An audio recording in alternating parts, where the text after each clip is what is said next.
السلام على سيد المرسلين أما بعد فأعوذ بالله من الشيطان الرجيم بسم الله الرحمن الرحيم الصلاة والسلام عليك يا رسول الله وعلى آلك وأصحابك يا حبيب الله الصلاة والسلام عليك يا نبي الله وعلى آلك وأصحابك يا نور الله۔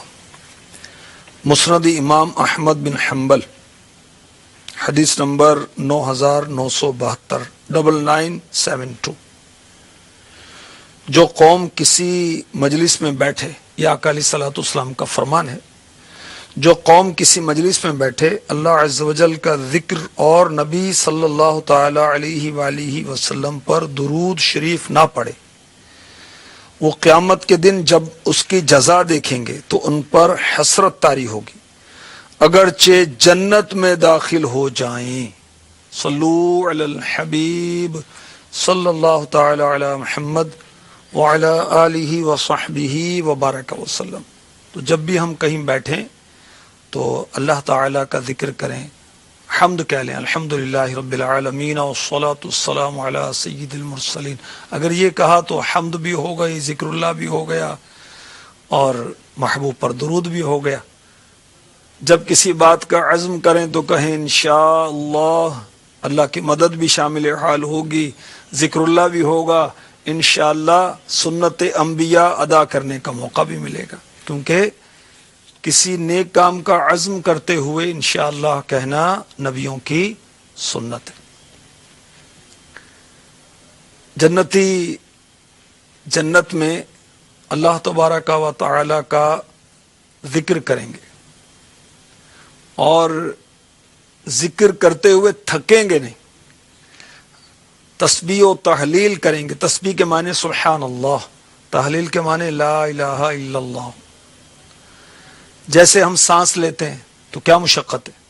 کوئی مشقت نہیں۔ اسی طرح جو جنتی ہوں گے وہ جنت میں بلا تکلف سانس کے ساتھ ان کے تسبیح و تحلیل جاری رہے گی، سبحان اللہ۔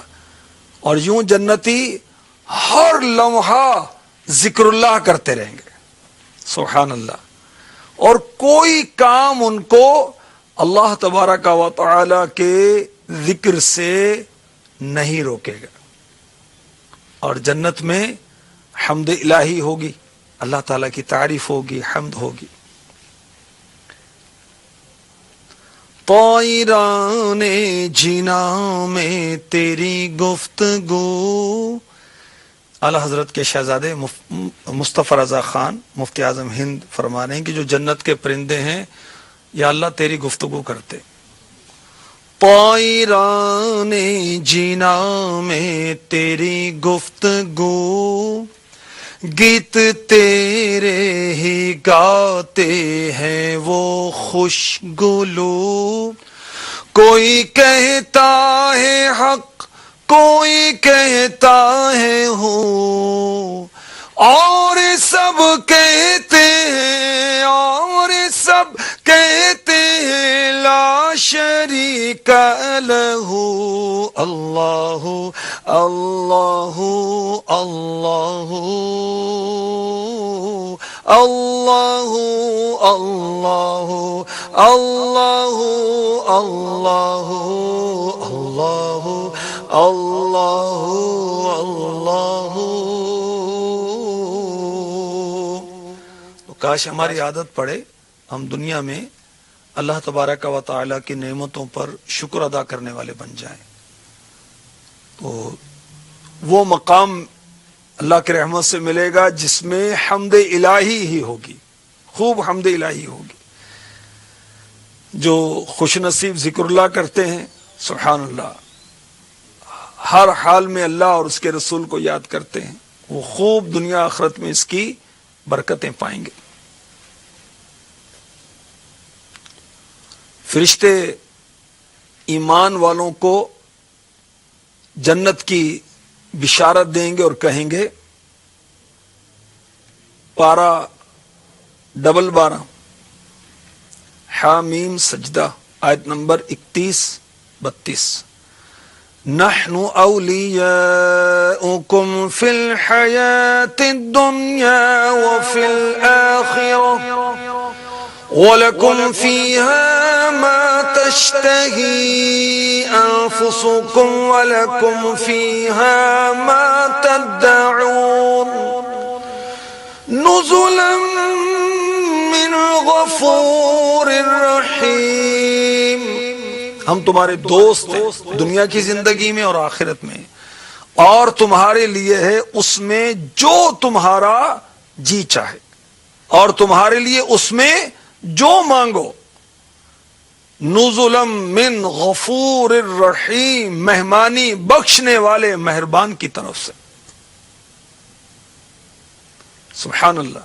فرشتے دنیا میں مومنین کی حفاظت کرتے ہیں، آخرت میں ان کے ساتھ رہیں گے اور جنت میں داخل کریں گے، اور وہاں بھی جدا نہیں ہوں گے۔ جنت میں ہر نعمت و لذت جنتیوں کو حاصل ہوگی، اور رب تبارک و تعالی کی طرف سے مہمانی ہوگی۔ اللہ تعالیٰ بڑے بڑے گناہوں کو بخشنے والا، گناہوں کو اپنی رحمت سے نیکیوں میں تبدیل کرنے والا ہے، اور اطاعت گزار مومنوں پر خاص رحم فرمانے والا ہے۔ تو جنتیوں پر خاص فضل الہی یہ ہوگا کہ من مانتی تمنائیں خواہشات ان کی پوری کی جائیں گی۔ سبحان اللہ۔ اور جنتیوں کو یہ نعمتیں فار ایور، ہمیشہ کے لیے دے دی جائیں گی، جیسا کہ سورہ توبہ میں ارشاد ہوتا ہے۔ یہ آیت نمبر 22 ہے۔ یبشرہم ربہم برحمت منہ ورضوان وجنات لهم فيها نعيم مقيم خالدين فيها أبدا إن الله عنده أجر عظيم۔ یہ آیت نمبر 21 اور 22۔ کنز الایمان کا ترجمہ اس کا یوں ہے، ان کا رب انہیں خوشی سناتا ہے اپنی رحمت اور اپنی رضا اور ان باغوں کی جن میں انہیں دائمی نعمتیں ہمیشہ ہمیشہ ان میں رہیں گے، بے شک اللہ کے پاس بڑا ثواب ہے۔ سبحان اللہ۔ اعلیٰ ترین بشارت اس آیت میں رب العزت کی طرف سے دی گئی۔ مالک کی رحمت، رضا، یہ بندے کا سب سے بڑا مقصد ہے اور سب سے بڑی مراد ہے، سب سے پیاری مراد ہے۔ اور رضوان من اللہ اکبر، اللہ کی رضا سب سے بڑھ کر، جنت سے بڑھ کر۔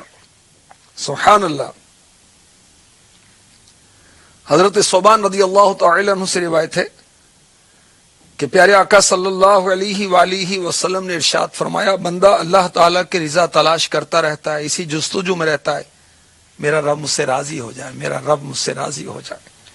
اللہ تعالیٰ جبریل امی علیہ السلام سے فرماتا ہے، میرا فلاں بندہ مجھے راضی کرنا چاہتا ہے، آگاہ رہو کہ اس پر میری رحمت ہے۔ جبریل امی علیہ السلام فرماتے ہیں، فلاں پر اللہ تعالیٰ کی رحمت ہے، اور یہی بات عرش اٹھانے والے فرشتے کہتے ہیں۔ عرش اٹھانے والے جو فرشتے ہیں یہ اللہ کی بارگاہ میں بہت مقرب ہے، اور یہی بات عرش اٹھانے والے فرشتوں کے ارد گرد رہنے والے فرشتے کہتے ہیں، یہاں تک کہ 7ویں آسمان والے یہ کہنے لگتے ہیں، پھر یہ رحمت اس کے لیے زمین پر نازل ہوتی ہے۔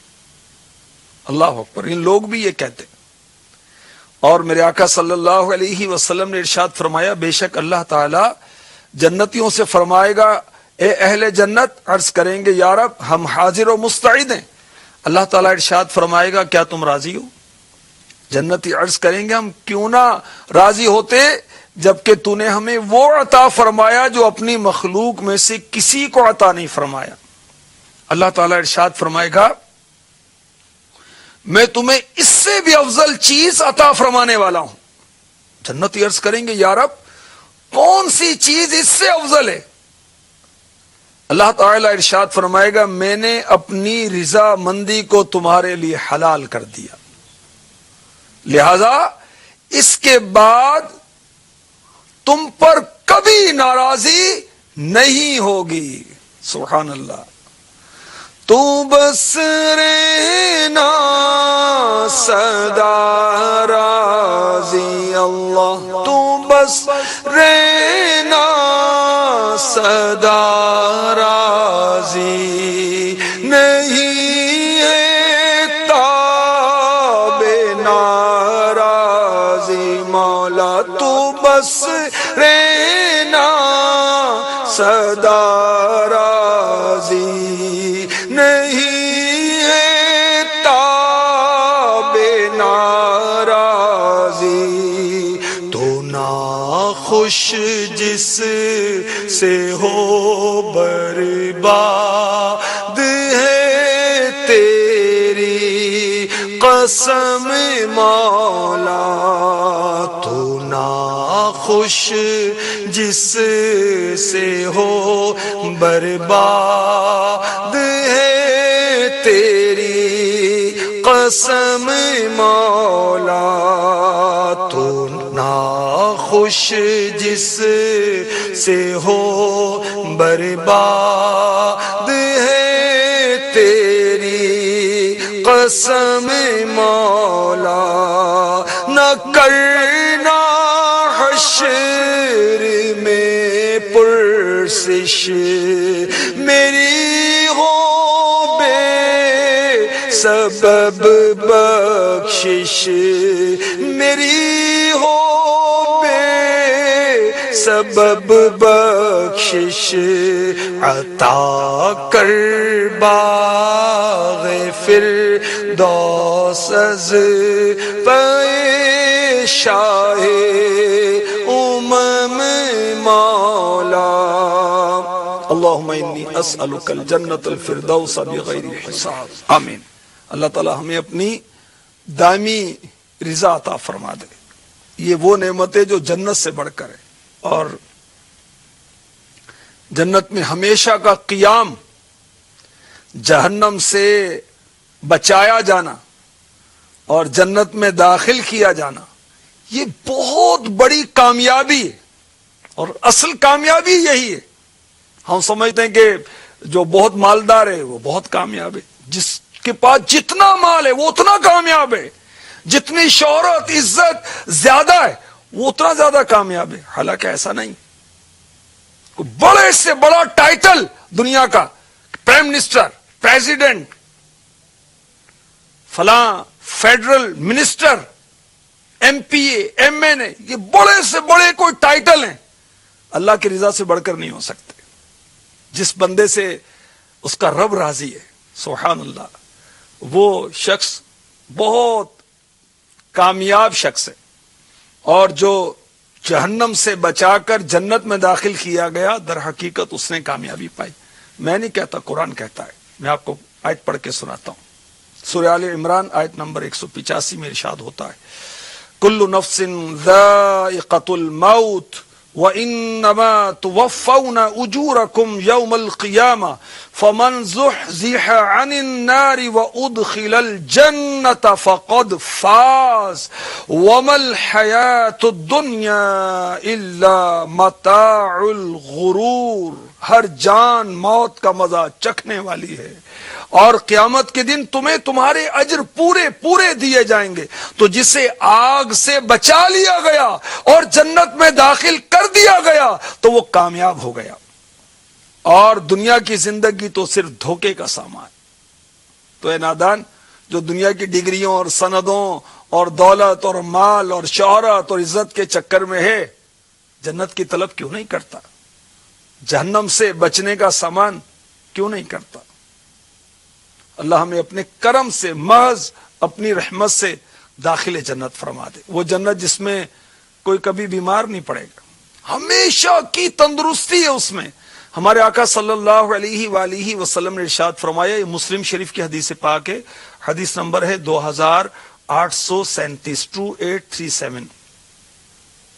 ارشاد فرمایا، پکارنے والا پکار کر کہے گا اے جنت والو تم تندرست رہو گے کبھی بیمار نہ ہوگے، تم زندہ رہو گے کبھی نہ مرو گے، تم جوان رہو گے کبھی بوڑھے نہ ہوگے، تم آرام سے رہو گے کبھی محنت و مشقت نہ اٹھاؤ گے۔ کاش یہ صدا ہم بھی سنیں اپنے مولا کی رحمت سے، اس کے کرم سے، اس کے فضل سے۔ مفتی احمد یار خان نعیمی رحمۃ اللہ تعالی علیہ اس کے تحت فرماتے ہیں یا تو خود رب تعالی پکار کر فرمائے گا جنتیوں کو، یا پھر اللہ تعالی کی طرف سے کوئی فرشتہ پکارے گا، یا ایک دفعہ پکارے گا یا بار بار پکارے گا۔ کیا پکارے گا؟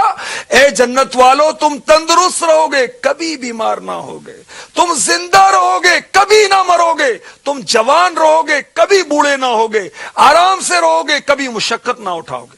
بیرون ملک جانے کی بڑی تمنا ہے کہ یورپ جانا ہے، امریکہ جانا ہے، لندن جانا ہے، جاپان جانا ہے۔ کب تک موج کرنی، کب تک عیش کرنی؟ کیا وہاں بیمار نہیں ہوتے؟ کیا وہاں جوان بوڑھے نہیں ہوتے؟ کیا وہاں زندہ مرتے نہیں ہیں؟ وہاں قبرستان نہیں ہے؟ وہاں جانے کی بہت طلب ہے، بہت امنگ ہے، تعویذات اس کے لیے چاہیے، دعائیں اس کے لیے چاہیے، کوششیں اس کے لیے، مشقتیں اس کے لیے، گویا کہ میں جنت میں چلا جاؤں گا۔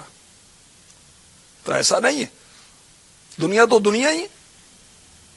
جو نعمتیں جنت کی ہیں تو سبحان اللہ، دنیا کی نعمتیں، اس کے اندر زحمتیں۔ اب دنیا کے اندر مچھلی کھائیں، کانٹے بھی آتے ہیں نا ساتھ میں، بڑا مزہ آتا ہے، لیکن کانٹا بھی چبھ جاتا ہے، پھر سارا مزہ کرکرا ہو جاتا ہے۔ جنت میں جب کھائیں گے تو کانٹا چبھے گا نہیں۔ اللہ اکبر، اللہ اپنے کرم سے، اپنی رحمت سے ہمیں داخل جنت کر دے۔ جنتیوں کی صفیں ہوں گی، صفیں، یہاں نمازیوں کی صفیں ہوتی نا، اللہ ہمیں نمازی بنا دے، جنت میں لے جانے والا عمل ہے۔ تو جنتیوں کی بھی صفیں ہوں گی۔ کتنی صفیں ہوں گی یہ اگلے سلسلے میں آپ کو عرض کروں گا، کتنی صفیں ہوں گی۔ اب میں آپ کو ایک جنت میں لے جانے والا عمل بتاتا ہوں، وہ ہے وضو کے بعد کی دعا۔ یہ مسلم شریف کی حدیث پاک ہے، حدیث نمبر 234 234 اللہ کے محبوب علیہ الصلوۃ والسلام نے فرمایا تم میں سے جو شخص کامل وضو کرے پھر یہ کلمہ پڑھے اشہد ان لا الہ الا اللہ وحدہ لا شریک لہ واشہد ان محمدا عبدہ ورسولہ، تو اس کے لیے جنت کے 8 دروازے کھول دیے جاتے ہیں، جس دروازے سے چاہے جنت میں داخل ہو جائے۔ اللہ اللہ اللہ۔ اب غور کیجئے، نماز کی تیاری میں جنت کی بشارت، نماز پڑھیں تو نماز کی کیا فضیلت ہوگی۔ اللہ اپنے کرم سے داخل جنت فرمائے۔ اب بعض کو دیکھا نا وہ انگلی اٹھا کر پڑھتے، تو اس میں انگلی اٹھانے کا ذکر کہاں ہے حدیث میں؟ اور وہ دوسری روایت میں جس میں نگاہ کر کے وہ پڑھنے کا ہے، تو وہ نگاہ کر کے تو پڑھا جائے۔ اور بہت ساروں کو تو کلمہ شہادت آتا ہی نہیں، دوسرا کلمہ یاد نہیں، کیا پڑھیں گے؟ چلو دیکھ کے پڑھ لو بھی، یاد بھی ہو جائے گا۔ جس سے نماز جنازہ میں جاتے ہیں کلمہ شہادت، اس کے بعد خاموشی، آتا ہی نہیں، سارے یہی کہہ رہے ہوتے ہیں کلمہ شہادت کلمہ شہادت۔ اللہ کے بندو کلمہ شہادت پڑھو بھی تو صحیح نا۔ تو کلمہ شہادت وضو کے بعد پڑھنے پر جنت کے 8 دروازے کھول دیے جاتے ہیں۔ اللہ اپنی رحمت سے، اپنے کرم سے ہمارے لیے جنت کے دروازے کھول دے۔ جنتیوں کی کتنی صفیں ہیں انشاءاللہ اگلے سلسلے میں عرض کیا جائے گا۔ کل انشاءاللہ کچھ جہنم کا تذکرہ سنیں گے تاکہ خوف خدا پیدا ہو۔ اللہ ہم پر رحمت فرمائے، آمین بجاہ النبی الامین صلی اللہ تعالی علیہ وآلہ وسلم۔